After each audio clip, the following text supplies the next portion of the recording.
Hi guys, and welcome to Never. Guy. Hey, shut up! You're not in this video. He said I could. I changed my mind. But anyway, this is Dungeons and Dragons You hurt my feelings. Neverwinter. Please ignore my brother in the background My playing feelings. Madden. Shut up.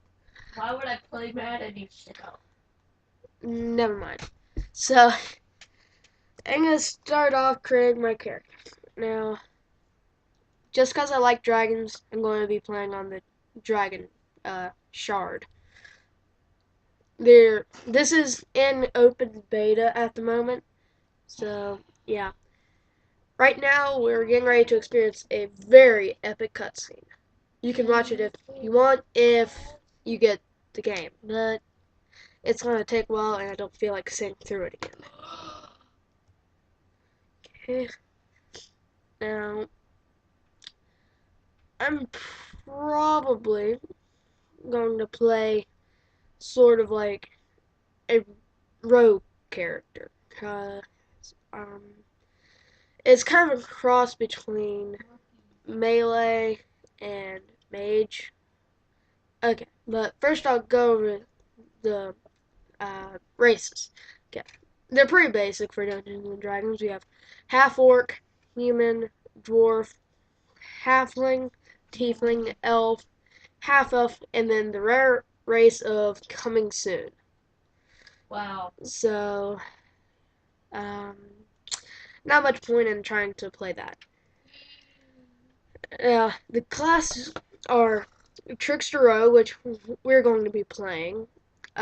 They are the Masters of Stealth and Misdirection. The Trickster Rogue maneuvers across the battlefield and strikes from the shadows with a pair of daggers. The Trickster Rogue dodges in and out of melee, inflicting massive damage on foes with a flurry of deadly blows. There's Devoted Cleric, and no, I'm not going to read every single one of these as I'd probably screw up somewhere along here. So, here's the Devoted Cleric, the Control Wizard. Now, the funny thing about Control Wizards is instead of being wizards that can use basically any element like usual, Control Wizards can only use arcane energies and ice. So, now, I've played a little bit on one before, and eventually you can get a power that is basically Force Choke, which I have to admit is one really good reason to play it, but I don't. There's Great Weapon Fighter, which is basically the melee warrior. It's really good with damage. You know, kind of like the basic warrior. Then we have Guardian Fighter, which is a more defensive fighter. Instead of using a two-handed weapon, they use a longsword and a shield. They're pretty cool. I've played a little bit of these too, but this time I'm going to be playing Trickster Rogue. Now, he has Stealth, which is apparently untranslated. Bait and Switch, which, let me see. Jump backwards, dropping a decoy in your place. Enemies that are near the decoy will attack it instead of you. Okay, now that is actually pretty helpful. Bloodbath, flashing around the battlefield, slashing into your foes so quickly that you cannot be targeted. That's going to be cool to watch. And then Thievery. Now, each of these classes have a sort of skill called like Religion, Arcana, Dungeoneering. Both the fires have Dungeoneering.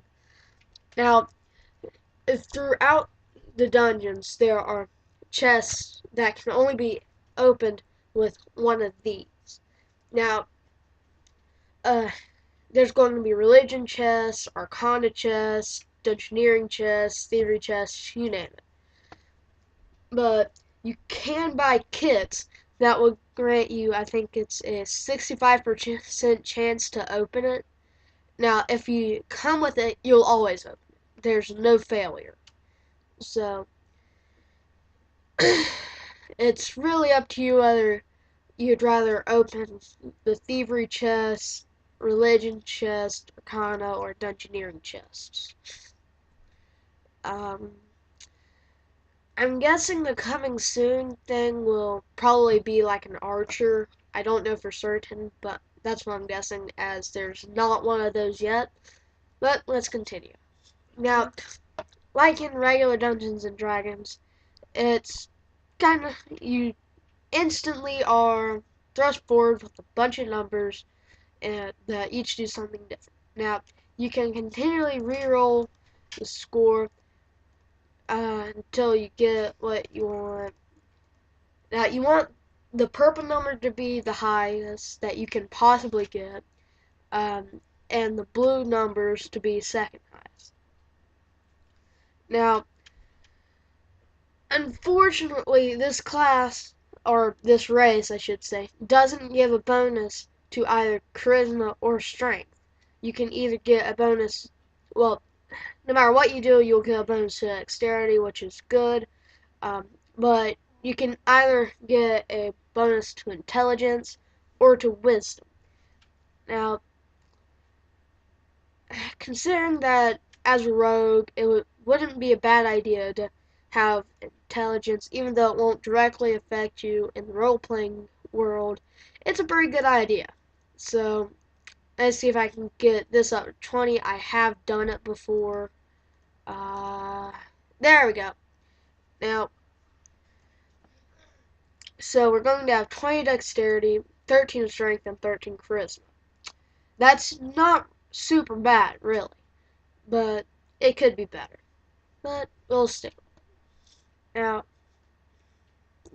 this whole entire video will probably be me creating my character, so the true episode one will begin when I like actually get to the world and not messing around with characters and telling you what we're doing. Okay, so that looks like a good base. Now, our head. Zoom in a bit. Okay.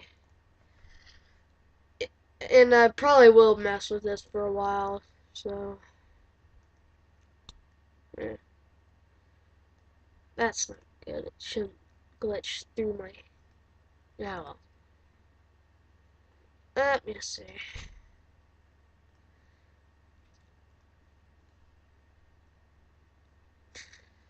As cool as that would look, I don't think I'll go with that.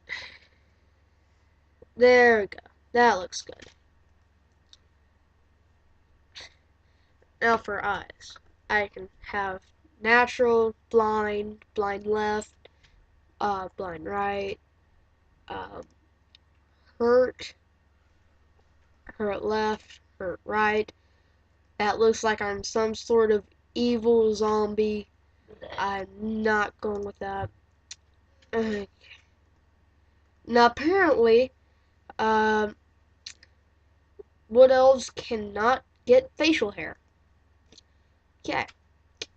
Okay, that looks good.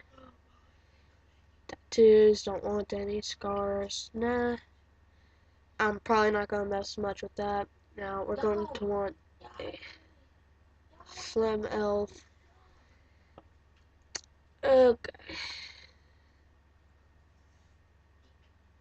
Let me see. Now, this stuff really does not affect your character in any way, shape, or form. I just like messing with it. This will probably be the last thing I do. So, let me see. I'm going to show him, and I'm going to live in Mr. Nor. Let me just get a name. Theron Lori Weaver. Okay, that seems pretty good. So, see you next time in Neverwinter.